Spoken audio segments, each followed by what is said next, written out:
and pranam to all of you. Again, I am coming back to my channel Asit Governmental Guru. Let's compete. Today, another topic related to the general financial rules. I will discuss 10 MCQs, and in this video, I will discuss rule 150 to 162. General financial rules, rule 150 to 162. So, very important one related to the purchase procedure. So in this part I will discuss registration of suppliers without quotation, how to purchase the commodity by using local purchase committee or by market survey, through quotations, how can we purchase the commodity, e-publishing, e-procurement, advertised tender inquiry, limited tender inquiry. So details I will explain, and also very important 10 multiple choice questions I will discuss. Those type of questions now coming in the examination. You know, now the pattern is changed. So you see the pattern, you can get idea. So my friends, please subscribe my channel, share my channel and like my channel, so that you can get up to date yourself about my upcoming videos. So you see my contact WhatsApp number, it is 8327782034, and also you can join my Telegram channel link. It is t.me/bapi2034. If you join my Telegram channel, then also you can up to date about my videos. So my friends, now I am going to discuss general financial rules, rule 150 to 162. So with patience you listen the video, you can get many informations. The session would be interesting one, and also MCQs with explanation you can get. So definitely the session would be interesting one. Definitely the session will touch your heart. So you see, question number one. Question number one, you see the last, which of the above statements is or are correct one. हमको correct statement को detect करना है. ये इस तरीका का question आजकल आ रहा है. सो करेक्ट स्टेटमेंट को हमको डिटेक्ट करना है. यहाँ पे 3 स्टेटमेंट्स है, तो चलो हम देखेंगे स्टेटमेंट 1 क्या है. Of all items of textiles required by central government departments, it shall be mandatory to make procurement of at least 20% from amongst items of handloom origin for exclusive purchase from KVIC and or handloom clusters. KVIC, Khadi Village Industries Commission. KVIC, Khadi Village Industries Commission or handloom clusters. Statement 2, all items of textiles required by central government departments, it shall be mandatory to make procurement of at most 20% from amongst items of handloom origin for exclusive purchase from KVIC and or handloom clusters. Statement 3, purchase of goods up to the value of rupees 20,000 only on each occasion may be made without inviting quotations. इसे 3 statements दिया है, हमको correct statement देखना है. आप देखिए first 2 statement को, आप देखिए रूल 153, GFR रूल 153, इसमें क्लियरली मेंशन है, यदि सेंट्रल गवर्नमेंट डिपार्टमेंट को कि any suppose subordinate officers of any central government department को कोई टेक्सटाइल गुड्स परचेज करना है, तो उसमें मैंडेटरी है कि at least 20% of textile related goods, handloom origin goods must be purchase from KVIC and or handloom clusters. Handloom clusters actually it is cooperative societies, those who are preparing basically handloom products. Similarly, you know, self-help groups also, they are producing handloom products. So at least minimum 20%. यदि कोई central government department को textile commodity purchase करना है, तो at least 20%, जितना quantity आपको खरीदना है उसका मिनिमम 20% आपको खदी विलेज इंडस्ट्रीज कमीशन से और कोई हैंडलूम क्लस्टर से, जो कोऑपरेटिव सोसाइटीज है, मैं जैसे बताया सेल्फ हेल्प ग्रुप से, उनसे खरीदना है एट मिनिमम 20%. तो फर्स्ट स्टेटमेंट करेक्ट है. सेकेंड में डिफरेंस क्या है, एटमोस्ट दे दिया, मैक्सिमम 20%, एटमोस्ट 20% मीन्स मैक्सिमम 20% नहीं है, ये गलत है। सेम स्टेटमेंट है, फर्स्ट स्टेटमेंट में एटलीस्ट दिया है मगर यहां पर एटमोस्ट दिया है, तो एटलीस्ट में मिनिमम 20%, उससे ज्यादा आप खरीद सकते हो मगर मिनिमम 20% आपको केवीआईसी एंड और हैंडलूम क्लस्टर से खरीदना है, मगर एटमोस्ट दे दिया, एटमोस्ट में मैक्सिमम 20%, ये गलत है, स्टेटमेंट 2 गलत है। थर्ड स्टेटमेंट है, आप देखिए जो विदाउट कोटेशन, कितना अमाउंट तक आप विदाउट कोटेशन से खरीद सकते हो, डायरेक्ट परचेज कर सकते हो। आप देखिए रूल 154 देखिए विदाउट कोटेशन का, ठीक है, इसमें क्लियरली मेंशन है कि अप टू 50,000, नॉट, ये स्टेटमेंट गलत है, up to ₹50,000, up to ₹50,000 without quotation आप खरीद सकते हो, ठीक है। डायरेक्टली आप स्पेसिफिकेशंस को चेक करो, क्वालिटी को चेक करो, ठीक है, और आप डायरेक्टली खरीद लो और उसके सर्टिफिकेट एक इश्यू करना है, ठीक है। एक सर्टिफिकेट में क्लियरली मेंशन करना है कि अकॉर्डिंग टू द स्पेसिफिकेशन, की according to the quality, okay, the product, the particular product has purchased and it is satisfactory one, ऐसे एक सर्टिफिकेट इश्यू करना है। तो without quotation it is up to ₹50,000, मगर यहां पर अप टू ₹25,000 दिया है, तो correct statement only statement 1 correct है, ठीक है। तो अभी यहां पर पता चल गया कि जो रूल 153 में आपको टेक्सटाइल प्रोडक्ट खरीदना है कोई भी डिपार्टमेंट को, कि उसका कोई सबऑर्डिनेट ऑफिसर्स को, तो मिनिमम एटलीस्ट 20% उसको खद्दी विलेज इंडस्ट्रीज कमीशन एंड और हैंडलूम क्लस्टर से खरीदना है। मिनिमम 20%, ज्यादा आप खरीद सकते हो मगर मिनिमम 20%। और एक है कि विदाउट कोटेशन में कितना अमाउंट तक आप कमोडिटी खरीद सकते हो यदि जेम में अवेलेबल नहीं है, ठीक है। Suppose the particular commodity is not available on the GeM, because अभी अकॉर्डिंग टू रूल 149 जो भी कमोडिटी जेम में गवर्नमेंट ई मार्केट प्लेस में अवेलेबल है, it is mandatory for the procuring entity to purchase the commodity through GeM. यदि जेम में नहीं है और आप अप टू ₹50,000 वैल्यू तक एक कमोडिटी आप खरीदना चाहते हो, तो डायरेक्टली आप खरीद सकते हो विदाउट कोटेशन, ठीक है। तो जो आंसर है बिट सी है, ओनली स्टेटमेंट 1 करेक्ट है। क्वेश्चन नंबर 2,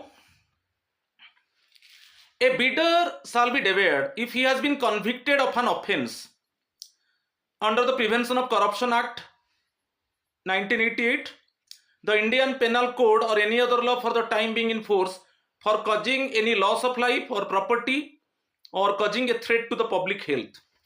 तो ये बहुत इंपॉर्टेंट है, ए बिडर शाल बी डिवेयर्ड।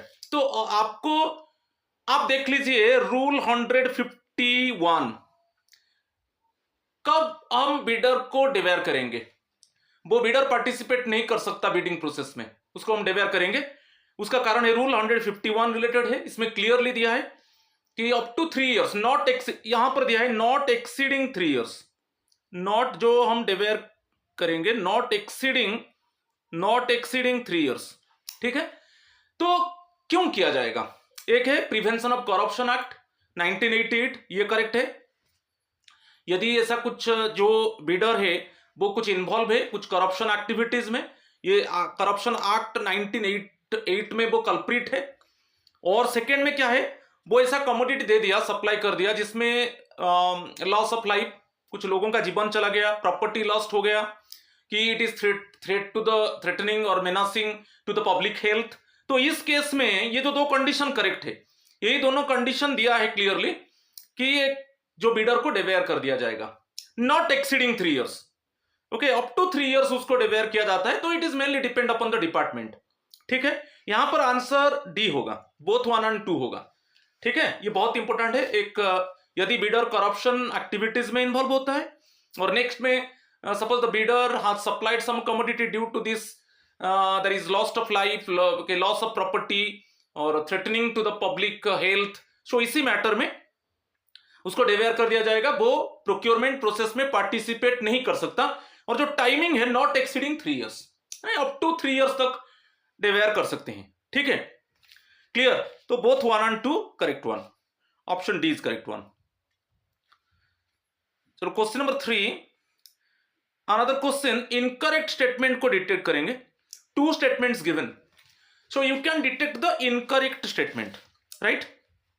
चलो, statement 1, a bidder dare to participate in a procurement process of any procuring entity for a period not exceeding 2 years commencing from the date of debarment due to causing any loss of life or property. ठीक है, एक statement है, a procuring entity may debar a bidder or any of its successors from participating in any procurement process undertaken by it for a period not exceeding 3 years if it determines that the bidder has breached the code of integrity. तो दोनों दो statement है, हमें अभी मैं बताया था, आप रूल 151 जीएफआर का आप देख लीजिए, उसमें क्लियरली मेंशन है यदि एक बिडर जो कमोडिटी सप्लाई करता है, इससे कुछ लोगों का जीवन चला जाता है, प्रॉपर्टी लॉस होता है, threatening to the public health और इन्वॉल्व इन करप्शन एक्टिविटीज, तो इस केस में उसको डिवेयर कर दिया जाएगा नॉट एक्सीडिंग 3 इयर्स। यहां पर नॉट एक्सीडिंग 2 इयर्स दिया है, नॉट एक्सीडिंग 3 इयर्स होना चाहिए, तो ये स्टेटमेंट गलत है। ठीक है, नॉट एक्सीडिंग 3 इयर्स होना चाहिए, ये होना चाहिए 3 इयर्स होना चाहिए। ठीक है, और नेक्स्ट एक प्रोक्यूरिंग एंटिटी, एक पर्टिकुलर आप एक डिपार्टमेंट और पर्टिकुलर एक ऑफिस को आ जाइए, ये प्रोक्यूरिंग एंटिटी को कोई गवर्नमेंट सबऑर्डिनेट ऑफिस को आ जाइए, उसके पास भी रजिस्टर्ड सप्लायर्स है, यदि वो सप्लायर कोड ऑफ इंटीग्रिटी को ब्रीच करता है। कोड ऑफ इंटीग्रिटी क्या है, सपोज वो क्या क्या ऐसा कमोडिटी दे दिया जो सबस्टैंडर्ड कमोडिटी है, कि कुछ ब्राइब दे दिया, कोई वही ऑफिस का कोई आदमी को ब्राइब दे दिया और इंफीरियर कमोडिटी सप्लाई कर दिया, ब्राइब दे दिया और टाइमली डिलीवरी नहीं किया कमोडिटी। ठीक है, तो ये जो है कोड ऑफ इंटीग्रिटी होता है। कोड ऑफ इंटीग्रिटी में according to the specification the commodity must supply, timely must be delivered the commodity. ठीक है, so कोई भी there is no involvement in corruption, there is no involvement in exchange of bribe, so ये सब code of integrity में आता है। तो एक पर्टिकुलर एंटिटी को आ जाइए, एक पर्टिकुलर सबऑर्डिनेट ऑफिस को आ जाइए, यदि बिडर कोड ऑफ इंटीग्रिटी को ब्रीच करता है तब उसको नॉट एक्सीडिंग 2 इयर्स, ये हो जाएगा not exceeding 2 years. Okay, up to 2 years तक उसको डिवेयर किया जा सकता है। ठीक है, तो ये दोनों में डिफरेंस है। तो फर्स्ट है वो नॉर्मल कॉमन है जो करप्शन एक्टिविटीज में इन्वॉल्व है, कि कोई ऐसा कुछ कमोडिटी सप्लाई कर दिया जिसमें कुछ लोगों का जीवन चला गया, कि उसमें क्या हुआ कि पब्लिक हेल्थ को थ्रेटनिंग है, ठीक है, कि प्रॉपर्टी लॉस हो गया, कि करप्शन एक्टिविटीज में इन्वॉल्व है, तो कॉमन नॉट एक्सीडिंग 3 इयर्स। मगर पर्टिकुलर सबऑर्डिनेट ऑफिस को आ जाइए, पर्टिकुलर डिपार्टमेंट को आ जाइए, यदि बिडर जो रजिस्टर्ड बिडर है, जो रजिस्टर्ड सप्लायर है, यदि वो कोड ऑफ इंटीग्रिटी को ब्रीच करता है तो not exceeding 2 years, up to 2 years. यहां पर 2 इयर्स पर्टिकुलर एंटिटी, मगर कॉमन केस में not exceeding 3 years, it means up to 3 years. ठीक है, और पर्टिकुलर एंटिटी केस में अप टू 2 इयर्स। तो ये दोनों स्टेटमेंट गलत है, मैंने जस्ट एक्सचेंज हो गया, ठीक है, रेसिप्रोकेट हो गया, तो दोनों स्टेटमेंट गलत है, मगर इसमें इनकरेक्ट दिया है, तो दोनों स्टेटमेंट गलत है, means option A is the correct answer. ठीक है, question number 4, in case a certain item is not available on the GeM portal, purchase of goods costing dash and up to dash on the recommendations of a Delhi constituted local purchase committee LPC। ठीक है, suppose LPC आप देख लीजिए rule 155 purchase by quotation. तो इसमें क्या है, suppose कोई कमोडिटी जेम में अवेलेबल नहीं है, ठीक है, मगर ग्रेटर देन जो वैल्यू है कमोडिटी का greater than ₹50,000 up to 5 lakh value of the commodity, up to 5 lakh ये आ जाता है range, greater than ₹50,000 up to 5 lakh. तब हम एलपीसी में 3 मेंबर्स होते हैं, जो कॉम्पिटेंट अथॉरिटी एवरी डिपार्टमेंट में, एवरी सबऑर्डिनेट ऑफिस में कॉम्पिटेंट अथॉरिटी 3 मेंबर्स को local purchase committee, monthly local purchase committee constitute होता है, उसमें 3 मेंबर्स होते हैं। ठीक है, तो यदि कोई कमोडिटी जेम में अवेलेबल नहीं है तो हम मार्केट सर्वे से खरीदेंगे, मगर value of the commodity greater than ₹50,000 up to 5 lakh, क्योंकि मैं बता चुका हूं कि अप टू ₹50,000 हम डायरेक्ट परचेज करेंगे विदाउट कोटेशंस। ये रूल 154 में था, विदाउट कोटेशन। ठीक है, अप टू ₹50,000 विदाउट कोटेशन। और कोटेशन का बात आएगा above ₹50,000 up to 5 lakh. So 3 member committee है, वो जाकर मार्केट सर्वे करेंगे, 3 कोटेशंस लाएंगे। ठीक है, 3 कोटेशंस को कंपेयर किया जाएगा, स्पेसिफिकेशंस, क्वालिटी, उनका डिलीवरी स्टाटस, उनका पोस्ट सेल एक्टिविटी, कि उनका सपोज पास्ट सर्विस, ये सब देख के जिसका लीस्ट कॉस्ट होगा उसी जो कोटेशन का लीस्ट कॉस्ट होगा उसी सप्लायर से हम खरीद लेंगे। और उसमें एक सर्टिफिकेट भी लोकल परचेज कमेटी एक सर्टिफिकेट इश्यू करेगा कि मार्केट सर्वे हुआ, 3 कोटेशन आया, 3 कोटेशन को कंपेयर किया गया और लीस्ट कॉस्ट के हिसाब से कमोडिटी को परचेज किया गया और ये सेटिस्फैक्टरी है, इसे एक सर्टिफिकेट इश्यू होगा। तो समझ में आ गया। तो ये रूल 155 जो है वो कोटेशन से, purchase the commodity by quotations. हाँ, कंपल्सरी जेब में अवेलेबल नहीं है तब हम इस कंडीशन में आएंगे। तो अभी आंसर मिल गया। आंसर यहां पर जो है बी है, सेकेंड ऑप्शन करेक्ट है। ठीक है, कोटेशंस में आप खरीदेंगे above ₹50,000 and up to 5 lakh. ठीक है, लोकल परचेज कमिटी उसको खरीदेगा, मार्केट सर्वे करके 3 कोटेशंस लाएगा, 3 कोटेशंस को कंपेयर किया जाएगा, जो कोटेशंस स्पेसिफिकेशन, क्वालिटी सब उसको इट मींस सेटिस्फाई करता है और जिसका लीस्ट कॉस्ट है उसी सप्लायर से खरीद लिया जाएगा। ठीक है, चलो question number 5। How many standard methods are there to purchase of goods by obtaining bids? ठीक है, how many standard methods are there, different methods are there, bid methods, bidding methods. Bidding methods actually 5 हैं, 5 bidding methods. क्या है आप देखिए, 5 bidding methods में एक है एडवर्टाइज टेंडर इंक्वायरी है, लिमिटेड टेंडर इंक्वायरी है, 2 स्टेज बिडिंग है, 2 स्टेज बिडिंग है। ठीक है, नेक्स्ट वन है open tender enquiry, OTE, open tender enquiry है, reverse auction tool, reverse auction tool, RA. ये 5 मेथड है बिडिंग मेथड से। एक है advertise tender enquiry, limited tender enquiry, ये रूल 161 है, ये 162 है, ये 164 है। ठीक है, ये 166 है ओपन टेंडर इंक्वायरी। जो रिवर्स ऑक्शन टूल है 167 है, आप देख लीजिए, रूल नंबर में लिख दिया। तो ये 5 मेथड से बिडिंग मेथड से। तो यहां पर option C is the correct one. आगे में हम डिस्कस करेंगे, आज लिमिटेड टेंडर इंक्वायरी तक डिस्कस करेंगे, फिर नेक्स्ट वीडियो में 2 stage bidding, open tender inquiry, reverse auction में सब डिस्कस करूंगा। ठीक है, तो 5 बिडिंग मेथड से आप देख लीजिए, ये जो डिस्कस किया है 5 बिडिंग मेथड्स, आप रूल 158 को जाइए, उसमें क्लियरली दे दिया है। ठीक है, तो 5 बिडिंग मेथड से, through 5 bidding methods the procuring entity can purchase the commodity. ठीक है, तो यहां पर जो option C is the correct answer. चलो क्वेश्चन नंबर 6 को चलेंगे। क्वेश्चन नंबर 6 में which of the below statements is और आर इनकरेक्ट? इसमें भी 2 स्टेटमेंट दे दिया। ठीक है, 2 स्टेटमेंट्स गिवन, आपको इनकरेक्ट स्टेटमेंट को डिटेक्ट करना है। ठीक है, तो फर्स्ट स्टेटमेंट क्या है? Where confidentiality is required for reasons of national security, confidentiality is required for national security, tender enquiries would be exempted, tender enquiries would be exempted from the mandatory e-publishing requirement. The decision to exempt any case on the said grounds should be approved by the secretary of the ministry or department with the concurrence of the concerned financial advisor. ये जो statement आप दिया है, आप देख लीजिए, ई publishing rule 159, ई publishing. ई publish क्या है? जब आप बिडिंग इनवाइट करेंगे, बिडिंग डॉक्यूमेंट्स आप अपलोड करेंगे, किसमें अपलोड करेंगे? Central public procurement portal. Suppose जो ऑर्गेनाइजेशन है वो खुद का वेबसाइट में उसको अपलोड करेगा।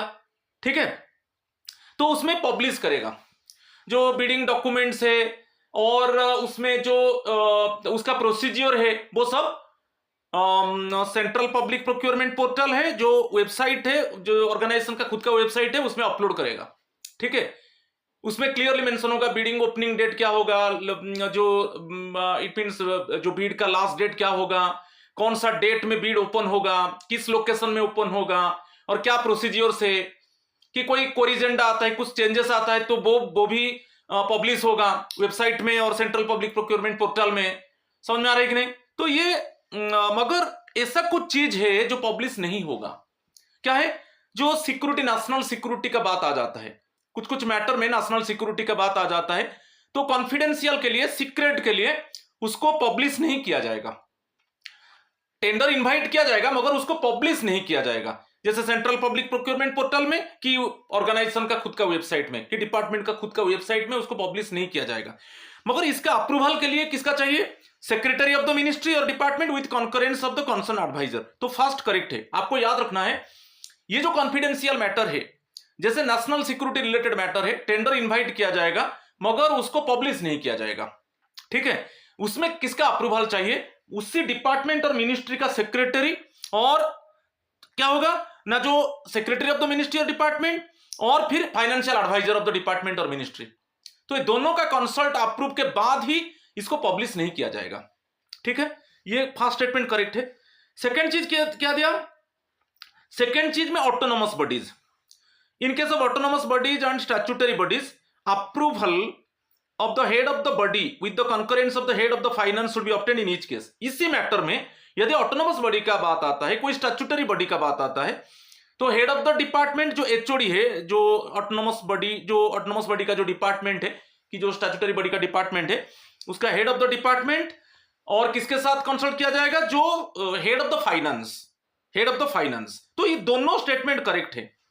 ये दोनों इसी मैटर में, देखिए जी, कॉन्फिडेंशियलिटी आ जाता है, नेशनल सिक्योरिटी का बात आ जाता है, टेंडर इनवाइट करेंगे, कॉन्फिडेंशियल के लिए क्या किया जाएगा? उसको पब्लिश नहीं किया जाएगा, क्योंकि हम जानते हैं जब टेंडर हम इनवाइट करेंगे, जब हम बीड इनवाइट करेंगे, उसका बीडिंग डॉक्यूमेंट्स को अपलोड किया जाएगा, उसका जो प्रोसीजर है अपलोड किया जाएगा, कोई चेंजेस आएगा कोरिजेंडम को अपलोड किया जाएगा। ठीक है? सेंट्रल पब्लिक प्रोक्योरमेंट पोर्टल में और डिपार्टमेंट का खुद का वेबसाइट में, ऑर्गेनाइजेशन का खुद का वेबसाइट में। मगर इस केस में वो पब्लिश नहीं होगा। तो जनरली है secretary of the ministry, approval किसका चाहिए? Secretary of the ministry with financial adviser. मगर ऑटोनोमस बॉडी केस में, स्टैट्यूटरी बॉडी केस में, head of the department, okay, with head of the finance, उनका अप्रूवल चाहिए। तो ये दोनों स्टेटमेंट, एक्चुअली ये दोनों स्टेटमेंट करेक्ट है। दोनों स्टेटमेंट करेक्ट है। तो इनकरेक्ट पूछा है तो ऑप्शन डी, नॉन आएगा। तो ये क्वेश्चन पैटर्न क्या है आजकल, राइट? तो option D is the correct answer. चलो क्वेश्चन नंबर 7 को चलेंगे। यहां पर करेक्ट स्टेटमेंट देखेंगे, which of the above statements is और आर करेक्ट वन।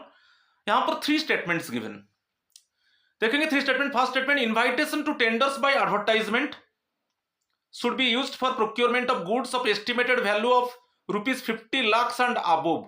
ये स्टेटमेंट करेक्ट है, क्योंकि आप देखिए रूल 161, देखिए advertised ATE, advertise tender inquiry में कब हम एडवर्टाइज टेंडर इंक्वायरी में जाएंगे ना? 50 lakhs and above, 50 lakhs and above.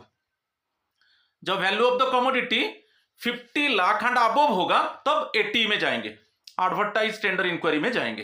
ठीक है? तो ये करेक्ट है, राइट? नेक्स्ट वन दे दिया। फर्स्ट स्टेटमेंट तो करेक्ट हो गया। ग्लोबल टेंडर इंक्वायरी की बात आया। No global tender enquiry shall be invited for tenders up to ₹200 crore prescribed by the department of expenditure. ठीक है? From time to time, global GT। तो ग्लोबल टेंडर इंक्वायरी क्या है? जब हम सपोज हम अब्रोड से खरीदना चाहते हैं कुछ मैटर में, मगर इसमें ग्लोबल टेंडर इंक्वायरी में क्या है? यदि कोई कमोडिटी का वैल्यू अप टू ₹200, इसके ऊपर मैं डिटेल्स एक्सप्लेन करूंगा आगे में, आपको याद रखिए। यदि कोई कमोडिटी को हम परचेज करना चाहते हैं, वो इंडिया में अवेलेबल नहीं है, कि इंडिया में अवेलेबल है, उसका क्वालिटी अच्छा नहीं है, कि उसका स्पेसिफिकेशन अच्छा नहीं है, तब हम अब्रोड से उसको प्रोक्योर करना चाहते हैं, तब हम GT को जाएंगे। तो ग्लोबल टेंडर इंक्वायरी में मगर जो वैल्यू होना चाहिए वो ग्रेटर देन 200 crore होना चाहिए। अप टू 200 crore हम GT में नहीं जाएंगे, ग्लोबल टेंडर इंक्वायरी में नहीं जाएंगे, अब्रोड से हम प्रोक्योर नहीं करेंगे। तो ये department expenditure time to time ये प्रेस्क्राइब करता है। तो अभी जो डिपार्टमेंट ऑफ एक्सपेंडिचर, जो फाइनेंस मिनिस्ट्री का जो ब्रांच है, मोस्ट इंपोर्टेंट ब्रांच है डिपार्टमेंट ऑफ एक्सपेंडिचर, वो अभी प्रेस्क्राइब किया है कि अप टू 200 crore हम GT में नहीं जाएंगे। ठीक है, तो ये स्टेटमेंट भी करेक्ट है। Next one, invitation to tenders through limited tender should be used, limited tender enquiry should be used for procurement of goods of estimated value up to ₹50 lakh. जो लिमिटेड, आप देखिए रूल 162 वो है एलटी, लिमिटेड टेंडर इंक्वायरी में up to हम जाएंगे 50 lakh, up to जाएंगे 50 lakh limited tender enquiry. यदि value of the commodity is up to 50 lakh हम एलटी में जाएंगे, लिमिटेड टेंडर इंक्वायरी में जाएंगे।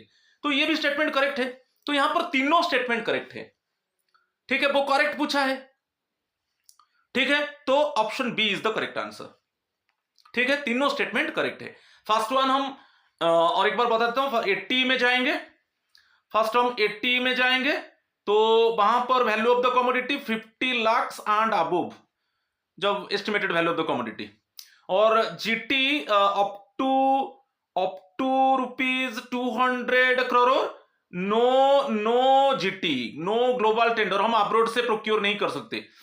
और जो लिमिटेड टेंडर इंक्वायरी है हम जो कमोडिटी का एस्टिमेशन कितना होना चाहिए ना, up to 50 lakh, up to 50 lakh, if the estimated value of the commodity is up to 50 lakh, तब हम एलटी में जाएंगे।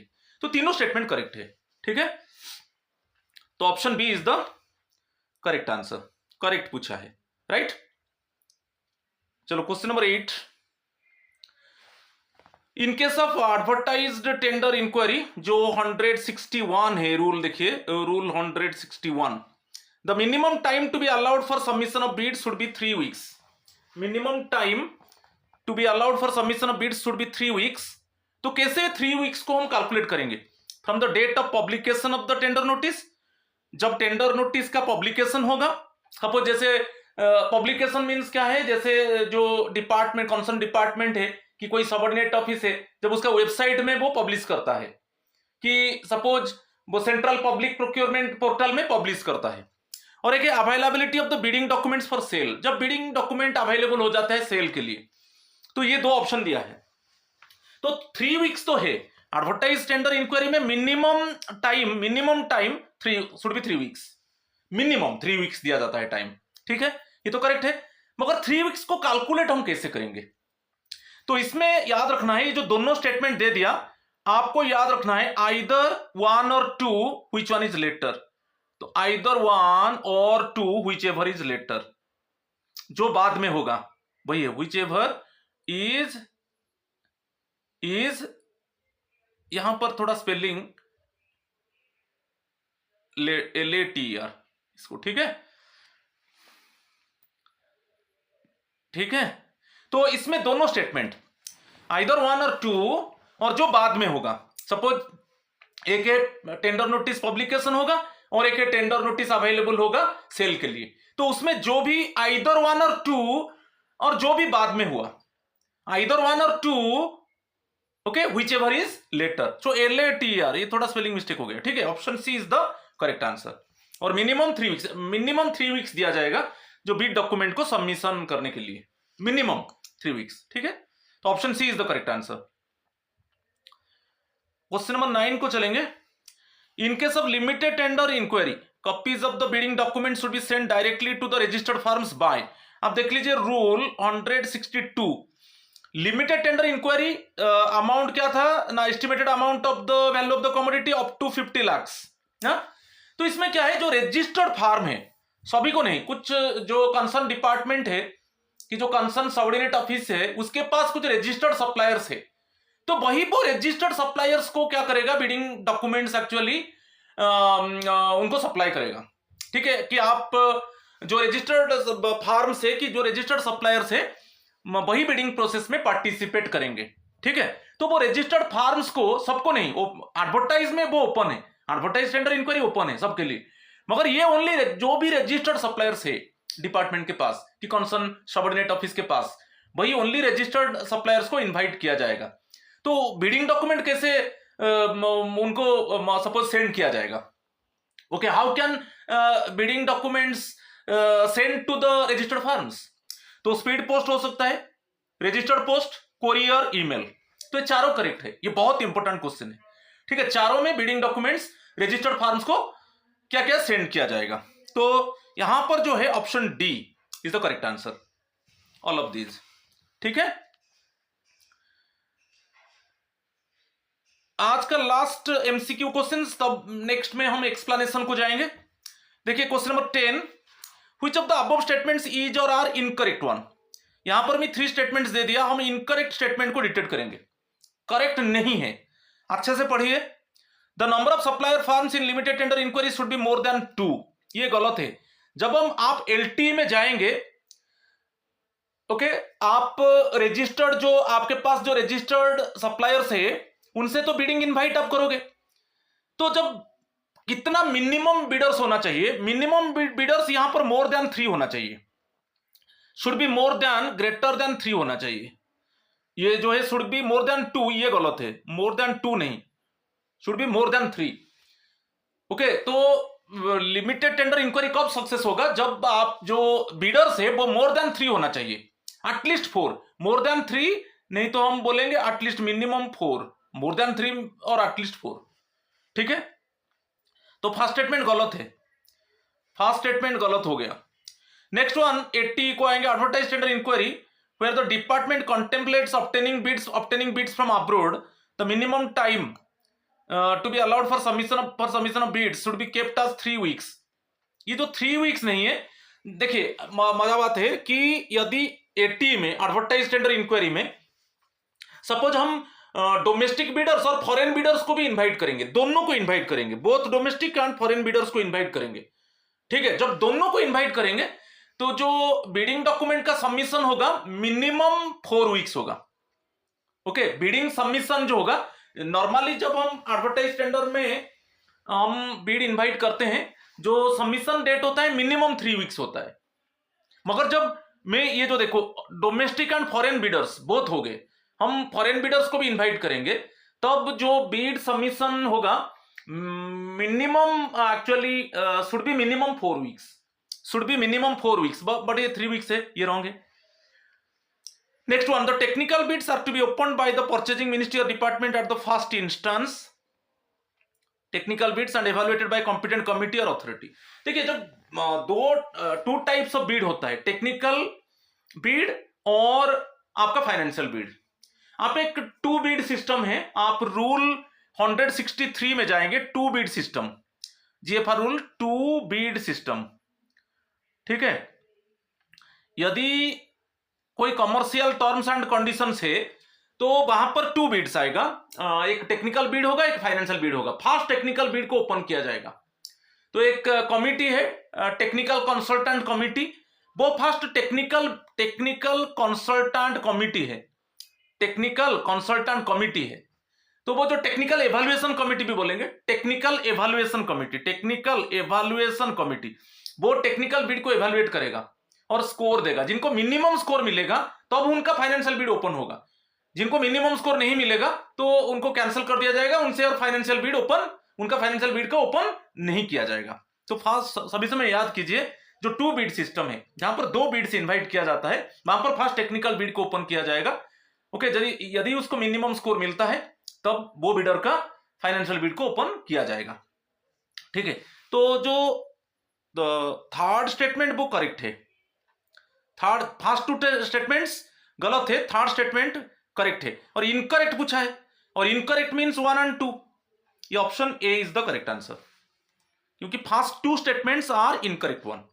ठीक है, तो ऐसे 10 क्वेश्चंस में डिस्कस किया। ठीक है, तो अभी हम चलेंगे कि डिटेल्स डिस्कशन करेंगे। आप देख लीजिए, brief explanation of rules 150 to 162। ठीक है, इतना रूल को हम डिस्कस करेंगे। ठीक है, एक्सप्लेनेशन इसी रिलेटेड में मैं 10 एमसीक्यूज लाया था, अच्छे से डिस्कस किया। अब ये रूल्स को एक्सप्लेन करेंगे ब्रीफली। फर्स्ट जो रूल 150 है वो रजिस्ट्रेशन ऑफ सप्लायर्स। आपको याद होगा एवरी डिपार्टमेंट और एवरी सबऑर्डिनेट ऑफिस में कुछ सप्लायर्स रजिस्टर्ड होते हैं, रजिस्टर्ड सप्लायर्स आर देयर। ठीक है, तो यदि goods and services not available on GeM, यदि जेम में नहीं है तब हम कहां से उसको प्रोक्योर करेंगे?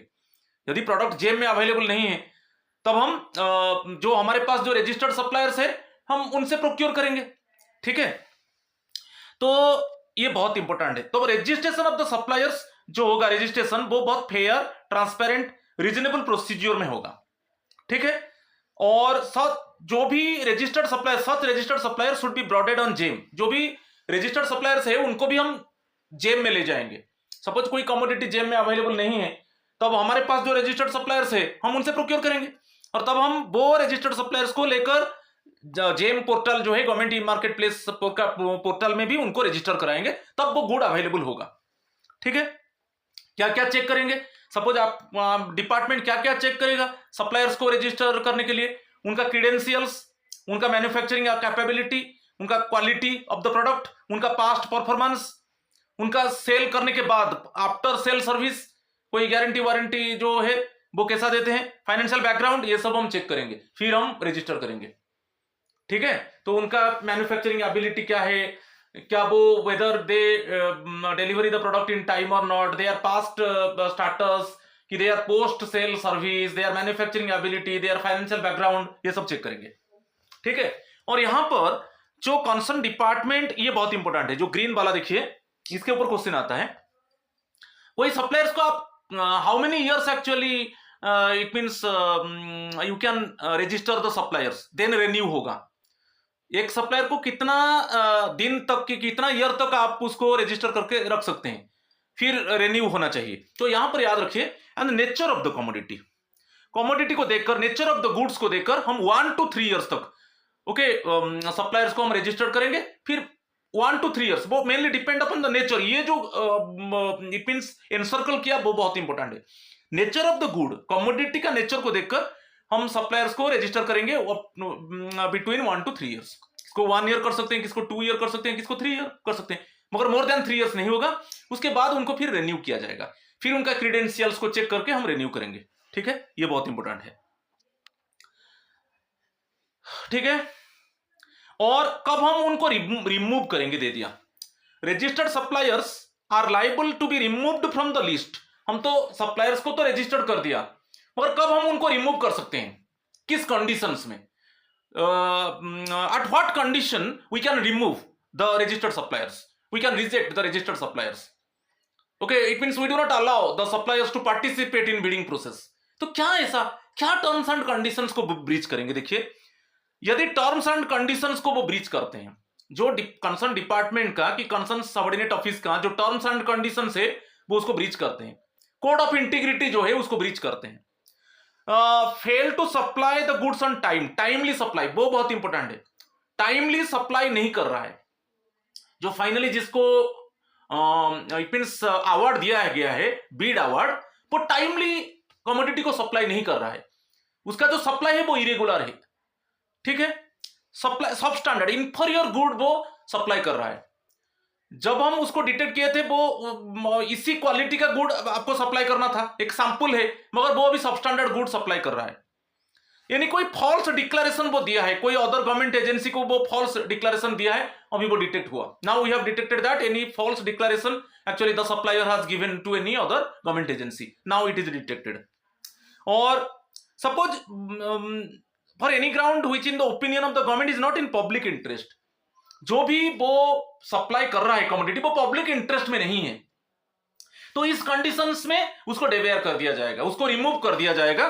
तो रिमूव जो कर दिया जाएगा normally not exceeding 2 years, not, इसको डिस्कस करेंगे आगे, नॉट एक्सीडिंग 2 ईयर्स, एक पर्टिकुलर प्रोक्योरिंग एंटिटी का बात आता है। ये जो not exceeding 2 years particular procuring entity का बात आता है।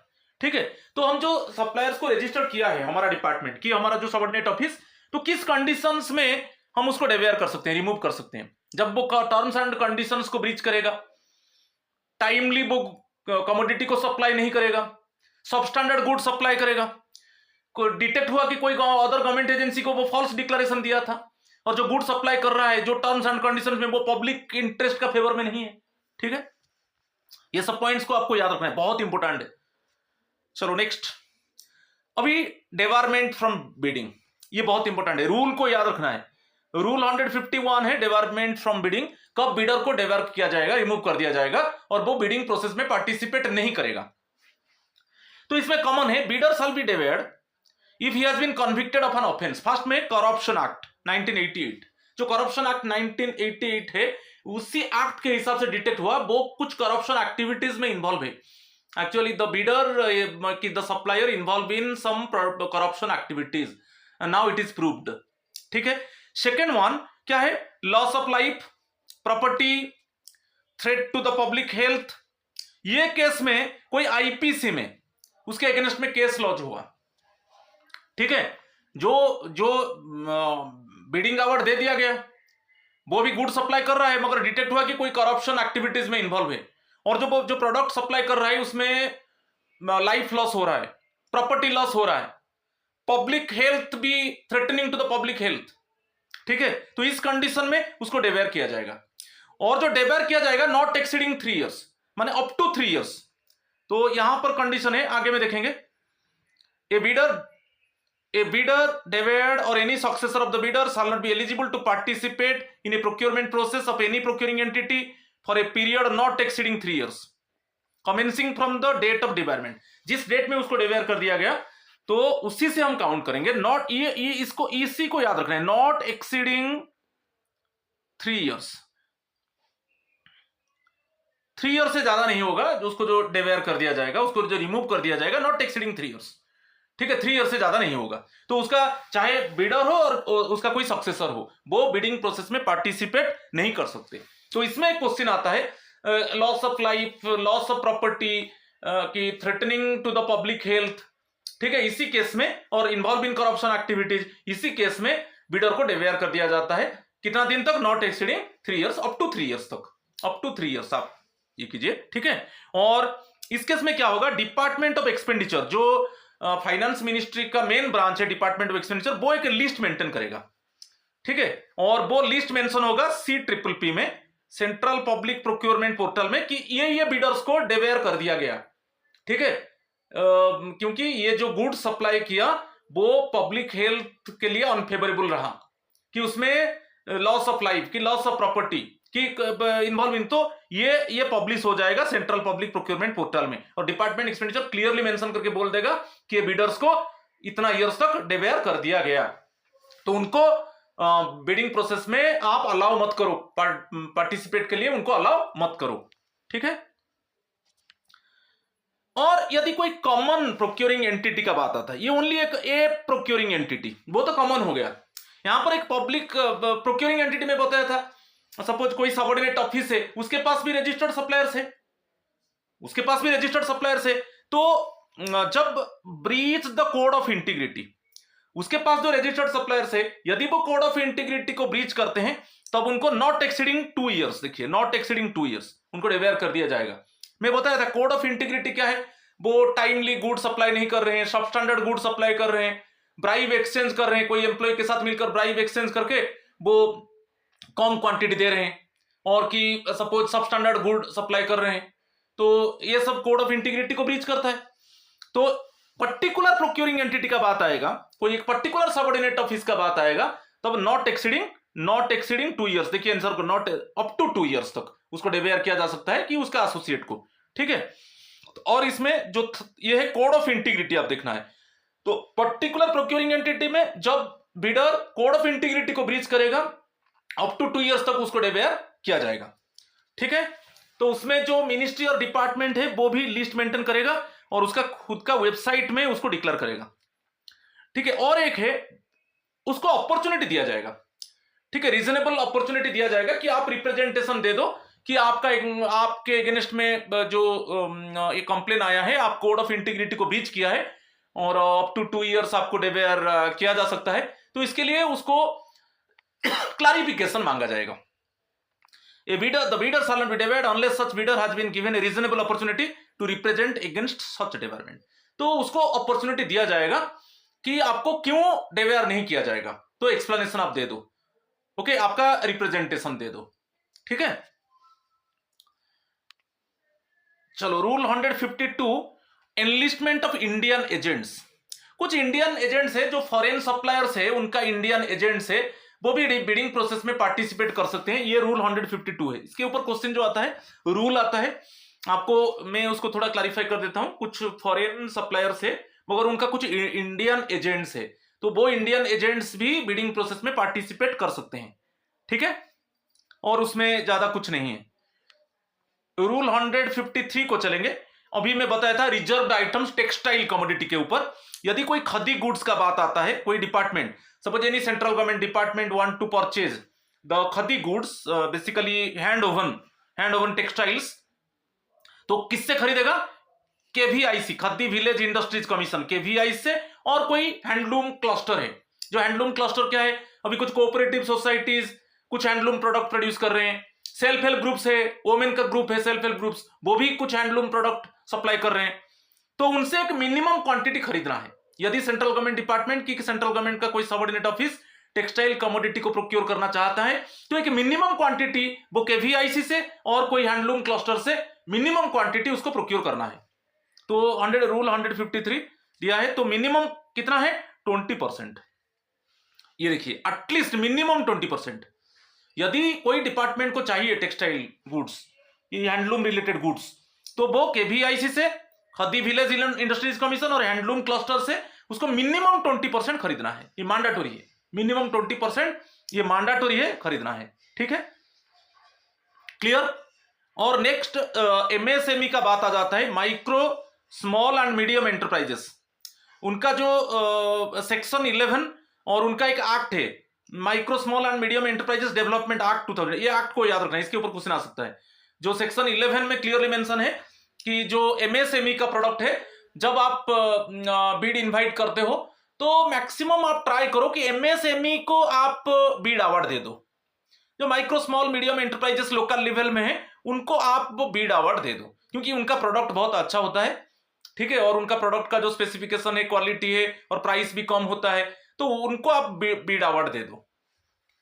ठीक है, इसमें क्वेश्चन आता है, तो ये जो एक्ट को याद रखो 2006, और उनका सेक्शन 11 में क्लियरली मेंशन है कि कोई ऐसा एमएसएमई कंपनी है कि फार्म है, उनको आप अलाउ करो, बिडिंग प्रोसेस में उनको इनवाइट करो और उनको बीड अवार्ड दे दो, क्योंकि उनका प्रोडक्ट जो है, क्वालिटी है, उनका स्पेसिफिकेशन, जो फीचर्स ऑफ द प्रोडक्ट है अच्छा है, और वो लिस्ट प्राइस में भी प्रोडक्ट सप्लाई करते हैं, और उनका प्रोडक्ट का क्वालिटी होता है, और वो जो टर्म्स एंड कंडीशंस को स्ट्रिक्टली फॉलो करते हैं। ठीक है, चलो अभी विदाउट कोटेशन आ जाएंगे। आप डायरेक्ट परचेज कर सकते हो। रूल 154, यहां पर कोई कोटेशन का जरूरत नहीं है। Up to when estimated value of the commodity is up to ₹50,000, तब आप डायरेक्ट खरीद सकते हो। इसमें कोई कोटेशन का जरूरत नहीं है। जो 3 कोटेशन चाहिए, इसमें जरूरत नहीं है, आप डायरेक्टली खरीद सकते हो। पहले ये अप टू ₹25,000 था, मगर ये अभी मॉडिफाई हो चुका है। ठीक है, उसके ऊपर अमेंडमेंट आ चुका है। मेरा एक अमेंडमेंट वीडियो भी पड़ा है, आप देख लीजिए। ठीक है, तो उसमें एक सर्टिफिकेट भी इशू करना है, इसमें क्लियरली कि प्रोडक्ट सेटिस्फैक्टरी है। जो डायरेक्टली आप खरीद रहे हो, प्रोडक्ट क्वालिटी है, फीचर्स ठीक है, और प्रोडक्ट जो खरीदा गया वो सेटिस्फैक्टरी है, ऐसे एक सर्टिफिकेट इशू करना है। ठीक है, तो direct purchase up to 50,000 without quotation. ये रूल 154 को याद कीजिए, विदाउट कोटेशन। चलो रूल 155, यहां पर कोटेशन का बात आ गया। तो कोटेशन में क्या है? Greater than 50,000 up to 5 lakh estimated value of the goods. जब ये होगा तब हम local purchase committee, LPC, local purchase committee में 3 मेंबर्स होते हैं, उनको मार्केट सर्वे के लिए हम it means the competent authority send the LPC committee for market सर्वे। वो मार्केट सर्वे करके 3 कोटेशंस लाएंगे, और 3 कोटेशंस को कंपेयर किया जाएगा। ठीक है, मिनिमम 3 कोटेशंस कंपेयर किया जाएगा, स्पेसिफिकेशन, क्वालिटी, ये सब चेक किया जाएगा, और जिसका लिस्ट प्राइस होगा उसी से खरीद लिया जाएगा, और उसमें एक सर्टिफिकेट भी इशू होगा। ठीक है, ये एलपीसी 3 मेंबर्स होते हैं। तो एवरी मंथ में एलपीसी चेंज होता है। तो एलपीसी जो कमिटी कंस्टिट्यूट होता है, वो it is mainly depend upon the competent authority. ठीक है, चलो ये कोटेशंस हो गया। अभी आ जाएंगे जो रूल 157 बोला है। आप जो डिमांड करते हो कि हमको इतना, सपोज आप डिमांड किया एक कमोडिटी का 100 यूनिट्स, और उसको फाइनेंशियल अप्रूवल दे दिया कॉम्पिटेंट अथॉरिटी ने कि इतना यूनिट्स को खरीदा जाएगा, तो उसको स्मॉल क्वांटिटीज में कन्वर्ट नहीं किया जाएगा कि अभी हम 20 यूनिट्स खरीदेंगे और फिर बाद में 40 यूनिट्स और बाद में फिर 40 यूनिट्स, ऐसे नहीं होगा। एक बार डिमांड को अप्रूव कर दिया कॉम्पिटेंट अथॉरिटी, तो पूरा 100 यूनिट्स को हम प्रोक्योर करेंगे, तो उसको स्मॉल क्वांटिटी में डिवाइड नहीं किया जाएगा। ये रूल 157 दिया है। रूल 156 डिलीट हो गया है, तो रूल 157 जो पीस मिल है, ये नहीं होगा। डिमांड का जो डिमांड क्वांटिटी है हम उसको एक ही समय प्रोक्योर करेंगे, उसको स्प्लिट अप नहीं किया जाए, बाइफरकेट नहीं किया जाएगा, ठीक है। चलो 158 में बताया था ऑब्टेनिंग बीड्स, 5 प्रकार का बीड्स है, मैं बताया था 5 type of bid methods are there so that concern department can procure the commodity. तो एक 80 है, एडवर्टाइज टेंडर है, लिमिटेड है, 2 स्टेज बिडिंग है, सिंगल टेंडर इंक्वायरी है, इलेक्ट्रॉनिक रिवर्स ऑक्शन है। ये जो रूल आप देख लीजिए 161 है, ये रूल 162 है, 2 स्टेज बिडिंग 164 है। इसके पहले एक 2 बीड सिस्टम आता है, वो ये 164 है। 165 लेट बीड्स के ऊपर है, छोड़ दीजिए। सिंगल टेंडर इंक्वायरी रूल 166 है, रिवर्स ऑक्शन जो है 167 है। ये रूल नंबर बहुत इंपॉर्टेंट है, आप याद रखिए। तो ये जो 5 बिडिंग मेथड्स आर देयर, आज हम फास्ट 2 को डिस्कस करेंगे, एडवर्टाइज और लिमिटेड। नेक्स्ट वीडियो में अदर 3 बिडिंग मेथड्स को हम डिस्कस करेंगे, ठीक है। तो 5 बिडिंग मेथड्स आपको याद रखना है, 5 बिडिंग मेथड्स, ये भी क्वेश्चन आ सकता है, how many bidding methods are there, okay, to procure the commodity, right. चलो एक अभी चलेंगे ई पब्लिशिंग। अभी ई पब्लिशिंग के ऊपर बताता हूं। ई पब्लिशिंग क्या है? एक सेंट्रल पब्लिक प्रोक्योरमेंट पोर्टल है कि डिपार्टमेंट का खुद का वेबसाइट है, उसमें कोई भी, सपोज आप बीड इनवाइट करते हो तो उसको पब्लिश करना चाहिए। तो कोई भी डिपार्टमेंट सपोज अभी बीड इनवाइट करेगा तो वो पब्लिश करेगा, उसका खुद का वेबसाइट में पब्लिश करेगा कि, और जो सेंट्रल पब्लिक प्रोक्योरमेंट पोर्टल है उसमें भी पब्लिश होगा। तो जो बीडर्स है वो डायरेक्टली आपका वेबसाइट में जाएंगे और वो जो पब्लिश होगा उसमें क्लियरली मेंशन होगा कि किस वेबसाइट से आप बिडिंग डॉक्यूमेंट्स कलेक्ट कर सकते हो और क्या ओपनिंग डेट है, क्या लास्ट डेट है, कौन सा लोकेशन, कौन सा डेट में बीड इट मींस ओपन होगा, और जो उसका प्रोसीजर क्या है, टर्म्स कंडीशंस क्या है, और उसके रिलेटेड में कोई कोरिजेंडम, कोई चेंजेस आया तो वो भी पब्लिश होगा। तो ये इंपॉर्टेंट है, ठीक है, समझ में आ गया। मगर इसमें कुछ कॉन्फिडेंशियलिटी आ जाता है। कॉन्फिडेंशियलिटी क्या है? कुछ कॉन्फिडेंशियलिटी आ जाता है नेशनल सिक्योरिटी रिलेटेड मैटर में। हम तो बीड इनवाइट करेंगे मगर उसको पब्लिश नहीं कर सकते क्योंकि उसमें नेशनल सिक्योरिटी का इश्यू आ जाता है, तो उसको पब्लिश नहीं किया जाएगा। तो किसका अप्रूवल चाहिए? मैं अभी बताया था, सपोज कोई ऐसा हम बीड इनवाइट करेंगे मगर उसको पब्लिश नहीं किया जाएगा, ना खुद का डिपार्टमेंट का वेबसाइट में पब्लिश किया जाएगा, ना CPPP में पब्लिश किया जाएगा, मगर उसमें अप्रूवल चाहिए। अप्रूवल किसका? Secretary of the ministry of department और फाइनेंशियल एडवाइजर, मतलब दोनों का, okay, concurrence of the concern, तो दोनों का, secretary of the ministry of department with financial adviser. मगर जब ऑटोनोमस बॉडी का बात आएगा, किसका अप्रूवल चाहिए कि उसको पब्लिश नहीं किया जाएगा? ये जो अभी टेंडर इनवाइट करेंगे ये पब्लिश नहीं किया जाएगा। तो इस केस में ऑटोनोमस बॉडीज में, मैं अंडरलाइन कर दिया, तो उसमें क्या है ना, जो हेड ऑफ द डिपार्टमेंट है, जो HOD है, with head of the finance, ये दोनों को याद रखो। उसमें है नॉर्मल केस में क्या है, जो डायरेक्ट डिपार्टमेंट है वहां पे सेक्रेटरी विथ फाइनेंशियल एडवाइजर, मगर ऑटोनोमस बॉडीज, कोई स्टैट्यूटरी बॉडीज, उनका क्या होगा ना, HOD with head of the finance, उनका अप्रूवल चाहिए कि ये पब्लिश नहीं होगा। ये जो हम टेंडर इनवाइट करेंगे ये पब्लिश नहीं होगा, ना खुद डिपार्टमेंट का, कंसर्न डिपार्टमेंट का वेबसाइट में, ना CPPP पोर्टल में। और उसका जो इंफॉर्मेशन है, स्टैटिस्टिकल इंफॉर्मेशन भी रहेगा। जो डिपार्टमेंट ऑफ एक्सपेंडिचर है मिनिस्ट्री ऑफ फाइनेंस का, वो डाटा रखेगा कि ये जो एग्जेम्पशन हो गया ये पब्लिश नहीं हुआ, तो इसका पूरा स्टैटिस्टिकल इंफॉर्मेशन रहेगा कि जो कॉन्ट्रैक्ट था उसका वैल्यू क्या था। ओके, क्वार्टरली बेसिस में ये क्या होगा, डिपार्टमेंट एक्सपेंडिचर ने उसको क्या करेगा ना, उसका स्टैटिस्टिकल इंफॉर्मेशन रखेगा क्वार्टरली, एवरी 3 मंथ में वो डिटेक्ट करेगा कि ये नेशनल सिक्योरिटी मैटर के लिए इसको पब्लिश नहीं किया गया और उसका कॉन्ट्रैक्ट वैल्यू ये था, ठीक है। क्वार्टरली, इसको थोड़ा याद रखिए, इसके ऊपर क्वेश्चन आ सकता है। इसको पब्लिश कौन करता है? ये स्टैटिस्टिकल डाटा कि basically due to national security related matter this type of tender process are exempted, okay, are exempted for e publishing. तो क्वार्टरली बेसिस में ये होता है, ठीक है। तो ये हो गया ई पब्लिशिंग रूल 159। चलो रूल 160 को चलेंगे, ई प्रोक्योरमेंट। ई प्रोक्योरमेंट क्या है? रूल को, ई प्रोक्योरमेंट क्या है? जो हम बिडिंग डॉक्यूमेंट्स अभी तो हम इनवाइट पब्लिश कर दिए, पब्लिश करने के बाद सभी जो बिडर्स है वो डायरेक्ट फिजिकली आकर ऑफिस में जमा नहीं करेंगे, डिपार्टमेंट का ऑफिस में जमा नहीं करेंगे, वो क्या करेंगे, उसको ऑनलाइन में अपलोड करेंगे। हम थ्रू ऑनलाइन उसको रिसीव करेंगे। Concern department actually receive the bidding documents through online. समझ में आ रहा है? तो वही है e procurement. It is mandatory for ministries और departments to receive all bids through e procurement portals. तो ई प्रोक्योरमेंट पोर्टल है ना, मैं बताया अभी CPPP, और गवर्नमेंट का खुद का वेबसाइट, जो डिपार्टमेंट का खुद का वेबसाइट है, तो उसी में वो बिडिंग डॉक्यूमेंट्स को रिसीव करेगा, फिजिकली रिसीव नहीं होगा। ठीक है। यदि सेकंड केस में क्या है, यदि कोई स्मॉल क्वांटिटी आप खरीद रहे हो, day to day running, office को रनिंग करने के लिए डे टू डे आप कुछ खरीद रहे हो और स्मॉल क्वांटिटी है, तो आपको ये ई प्रोक्योरमेंट जरूरत नहीं है। एक NIC ने एक सॉल्यूशन डेवलप किया है, उसके द्वारा आप प्रोक्योर कर सकते हो। ठीक है। मगर अदर केस में आप पब्लिश कर दिया और बिडिंग डॉक्यूमेंट्स को रिसीव करोगे थ्रू ऑनलाइन, तो वही है ई प्रोक्योरमेंट। जो बिडिंग डॉक्यूमेंट्स आप रिसीव करोगे थ्रू ऑनलाइन, तो आपका वो एक्चुअली आप वेबसाइट देना है, जो बिडर्स वो डॉक्यूमेंट्स डाउनलोड करेंगे और कौन सा वेबसाइट में वो अपलोड करेंगे, डिटेल्स दिया होगा, वो वेबसाइट में अपलोड करेंगे और आप उसको थ्रू ऑनलाइन ओके आप उसको डाउनलोड करना है। ठीक है। और स्मॉल मैटर में day to day for office expenses, actually for day to day the concern department purchasing commodity, ये मैटर में क्या है, NIC एक सोल्यूशन डेवलप किया है, उसके द्वारा आप इट मींस बीड रिसीव कर सकते हो और गुड प्रोक्योर कर सकते हो। ठीक है।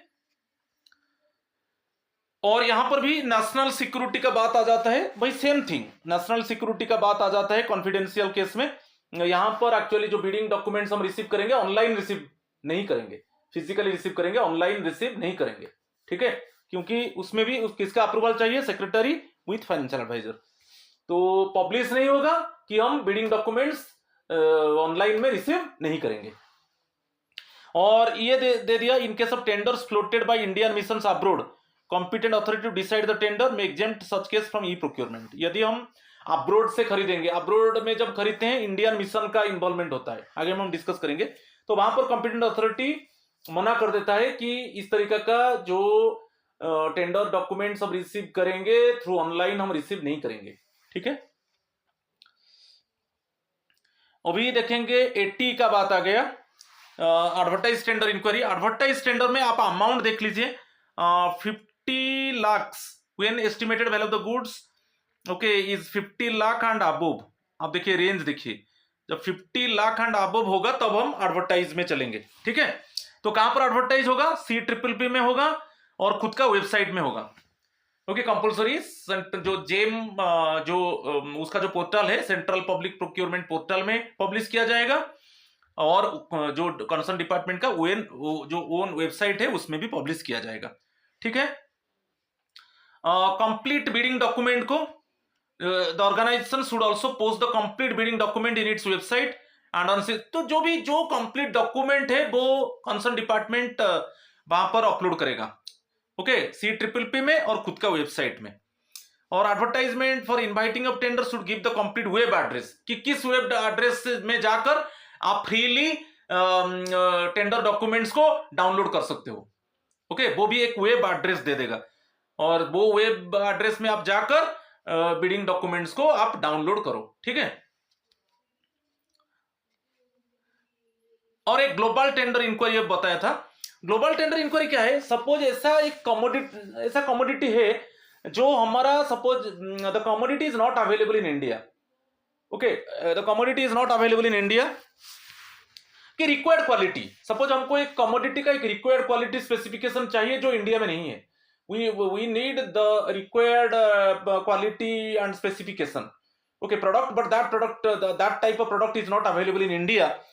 तब हम क्या करेंगे, तब हम अब्रोड से कॉम्पिटिटिव ऑफर में चलेंगे। ठीक है। हम अब्रोड से इनवाइट करेंगे टेंडर, तो वो ग्लोबल टेंडर इंक्वायरी है, वहां पर दे दिया। देखिए, वेयर द मिनिस्ट्री और department feels that the goods of the required, ये देखिए बहुत इंपॉर्टेंट है, सबको मैं अंडरलाइन कर दिया, the goods of the required quality specifications etcetera may not be available in the country and is necessary to also look for suitable competitive offers from abroad। तब इस केस में क्या होगा, मिनिस्ट्री और डिपार्टमेंट क्या होगा, सपोज एग्जांपल हम बोलेंगे कि फ्रांस में वो जो कमोडिटी हमको चाहिए, जिस क्वालिटी का कमोडिटी चाहिए, कि जिस स्पेसिफिकेशन का कमोडिटी चाहिए वो फ्रांस में है। ठीक है। तो हम जो कॉपीज हैं, जो टेंडर कॉपीज है, हम किसको देंगे? फ्रांस का यहाँ पर जो एम्बेसडर है, कि हमारा इंडिया का एम्बेसडर फ्रांस में, दोनों को हम इट मीन्स टेंडर पेपर दे देंगे, क्योंकि हम उसको अभी जो इनवाइट करेंगे, जो हम इट मीन्स बीड इनवाइट करेंगे, इट मीन्स फ्रॉम फ्रांस, हम ये डिटेक्ट किया। सपोज फॉर एग्जांपल, एक इमेजिनरी एग्जांपल दे दिया कि अभी इस तरीके का क्वालिटी स्पेसिफिकेशन का कमोडिटी इंडिया में अवेलेबल नहीं है, अभी उसको हम अब्रोड से प्रोक्योर करेंगे, तो इसके लिए हम बीड इनवाइट करेंगे। तो इस केस में हम डिटेक्ट किया कि सपोज फ्रांस में कमोडिटी अच्छा है, उसका क्वालिटी स्पेसिफिकेशन, ओके, तो जो फ्रांस का जो बीडर्स है उनको हम इनवाइट करेंगे। तो इस केस में हम बीडिंग डॉक्यूमेंट्स किसको देंगे? फ्रांस का एम्बेसडर इंडिया में है और इंडिया का एम्बेसडर फ्रांस में, तो दोनों को हम कॉपीज दे देंगे, ठीक है। तो वही दे दिया, बहुत इंपॉर्टेंट है, यहां पर दे दिया, द मिनिस्ट्री और डिपार्टमेंट में send copies of the tender notice to the Indian embassies abroad as well as to the foreign embassies in India. ठीक है, समझ में आ गया? अभी एग्जाम्पल लिख दिया और सिलेक्ट करेंगे कौन सा एम्बेसी। अभी मैं बताया कौन सा कंट्री से आपको खरीदना है, कौन सा कंट्री से आपको जो बीड इनवाइट करना है। जैसे मैं डिटेक्ट किया अभी मेरा इमेजिनरी एग्जांपल में फ्रांस में, तो फ्रांस का एम्बेसडर यहां पर है और हमारा एम्बेसडर फ्रांस में, तो दोनों को हम टेंडर कॉपीज हम सेंड करेंगे, ठीक है। और यहां पर एक क्वांटिटी दे दिया। देखिए जो मिनिस्ट्री जो डिपार्टमेंट ऑफ एक्सपेंडिचर है वो बोल रहा है कि up to rupees 200 crore no global tender enquiry, up to 200 crore तक हम क्या करेंगे? सपोज हम ग्लोबल टेंडर इंक्वायरी में नहीं जाएंगे। ओनली मोर देन 200 करोड़ है सपोज जो estimated value of the commodity, और इंडिया में अच्छा क्वालिटी का स्पेसिफिकेशन का वो कमोडिटी अवेलेबल नहीं है, तब हम अब्रोड से इनवाइट करेंगे, ठीक है। मगर मोर देन रुपीज 200 करोड़ वो दे दिया कि देखिए no global tender enquiry however shall be invited for tenders up to rupees 200 crore और such limit as may be prescribed by the department of expenditure from time to time, ठीक है। हाँ, ये हो सकता है। सो कभी कभी स्पेशल कंडीशंस में जब लेस देन 200 करोड़ हम ग्लोबल टेंडर माने इट मींस अब्रोड से हम इनवाइट करेंगे, तब क्या होगा ना, स्पेशल रीजंस देना है, जस्टिफिकेशन देना है कि इस जस्टिफिकेशन से लेस देन 200 करोड़ से मगर हम जो टेंडर इनवाइट करेंगे फ्रॉम अब्रोड, ठीक है। और उसको अप्रूवल कौन करेगा? वही ministry of department of expenditure उसको अप्रूवल देगा और विथ प्रॉपर जस्टिफिकेशन। तो इसमें क्लियर हो गया कि नॉर्मली जो जीटी में ग्रेटर देन रुपीज 200 करोड़, ये amount time to time change हो रहा है, मगर ये डिसाइड कौन करता है? डिपार्टमेंट ऑफ एक्सपेंडिचर, ठीक है। और ये जब ग्लोबल टेंडर इंक्वायरी इनवाइट होगा, कब होगा, क्यों होगा, हम क्यों, क्या इंडिया में हम इनवाइट नहीं कर सकते? क्या इंडिया में बिडर्स नहीं है? इंडिया में जो कमोडिटी हम चाहिए वो कमोडिटी का क्वालिटी स्पेसिफिकेशन सपोज इंडिया में नहीं है, अच्छा नहीं है, ओके, तब हम ग्लोबल टेंडर इंक्वायरी में जाएंगे और उसका ग्रेटर देन रुपीज 200 करोड़ है। हम डिटेक्ट किया कि जर्मनी में वो कमोडिटी अच्छा है, उसका क्वालिटी अच्छा है, स्पेसिफिकेशन अच्छा है और लिस्ट प्राइस में हम जर्मनी से उसको प्रोक्योर कर सकते हैं, तब हम बीड कहां से इनवाइट करेंगे ना, actually inviting Bidder's from Germany.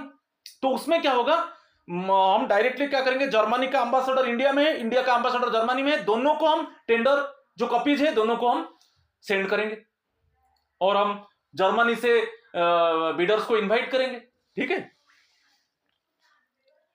तो ये बहुत इंपॉर्टेंट था। तो ऑर्डिनरीली यहां पर देख लीजिए जो मिनिमम टाइम आप 80 में जो मिनिमम टाइम हम कितना देंगे बीड सबमिशन के लिए। नॉर्मली जब domestic only domestic Bidder's participate करते हैं तो शुड बी 3 वीक्स मिनिमम। ये देखिए मिनिमम के ऊपर अंडरलाइन किया, मिनिमम 3 वीक्स, इससे ज्यादा हो सकता है मगर मिनिमम 3 वीक्स, ठीक है। और ये जो मिनिमम 3 वीक्स है वो कैसे कैलकुलेट होगा? From the date of publication, ये from the date of publication of the tender notice, otherwise availability of the bidding documents for cell.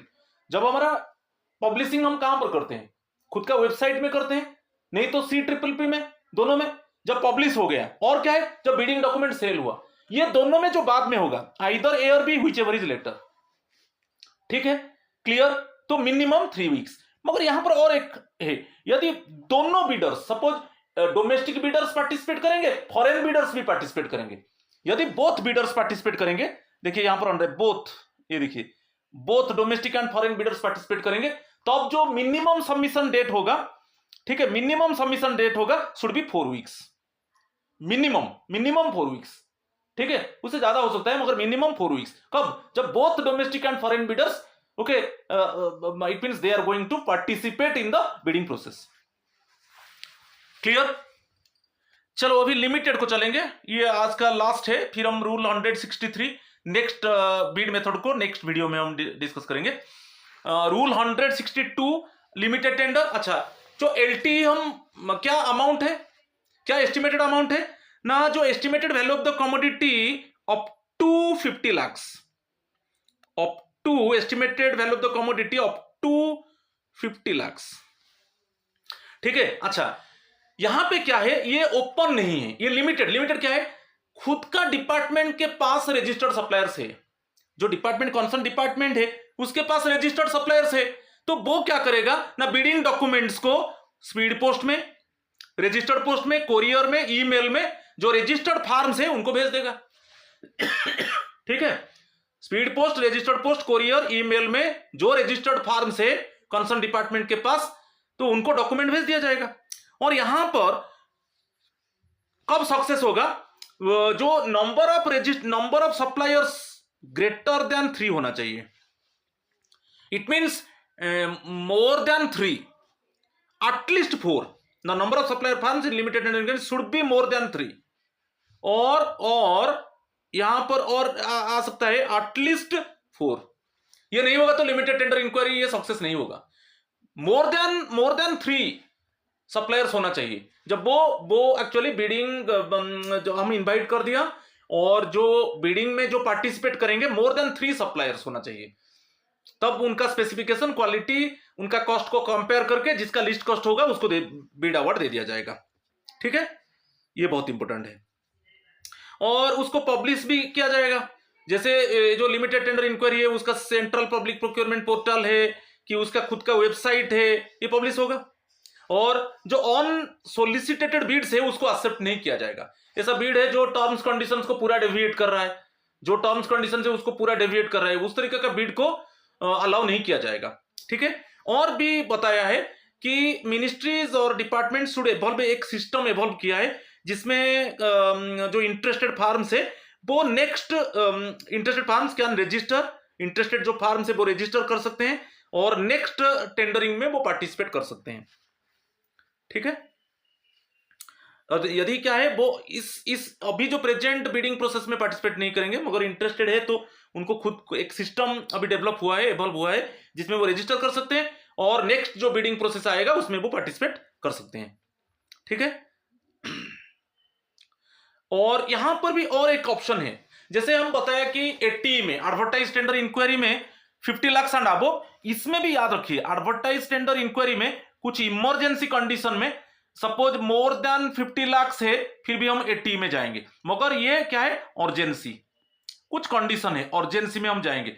यहां पर हम एडवर्टाइज टेंडर इंक्वायरी में इसमें जो जाएंगे लिमिटेड, इसमें देखिए इसको और थोड़ा क्लैरिफाई करता हूं, कुछ मैटर है जो लिमिटेड टेंडर इंक्वायरी में जाएंगे मगर ग्रेटर देन 50 लाख, ये मैं लिख दिया अर्जेंसी में जाएंगे, क्योंकि 50 लाख एंड अबव हम किस में जाएंगे, एडवर्टाइज टेंडर इंक्वायरी, मगर एडवर्टाइज में नहीं जाएंगे, हम लिमिटेड टेंडर इंक्वायरी में जाएंगे।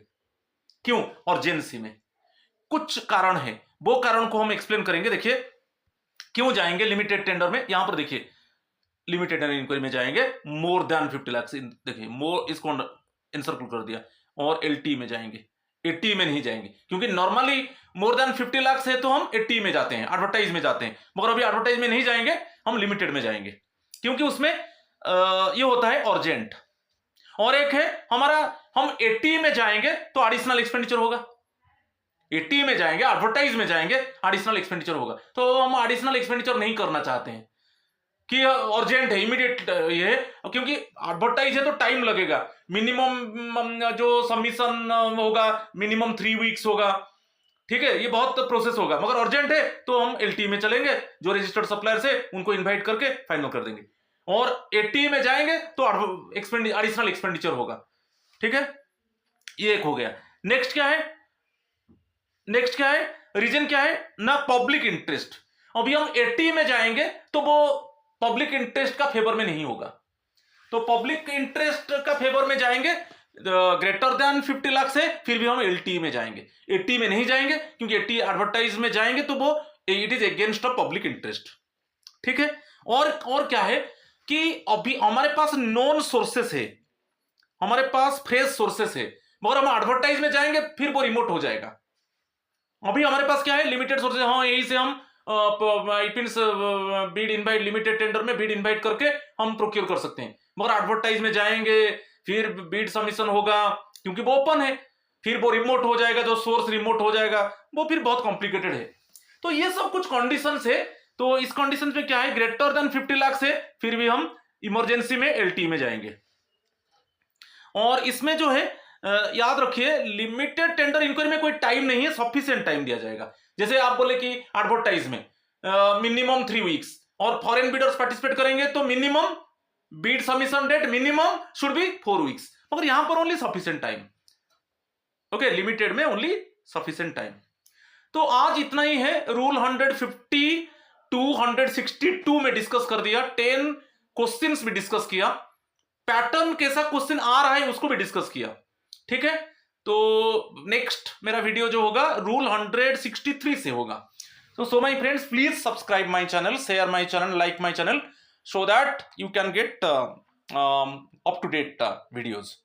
So आज इतना ही है। थैंक यू और नमस्कार।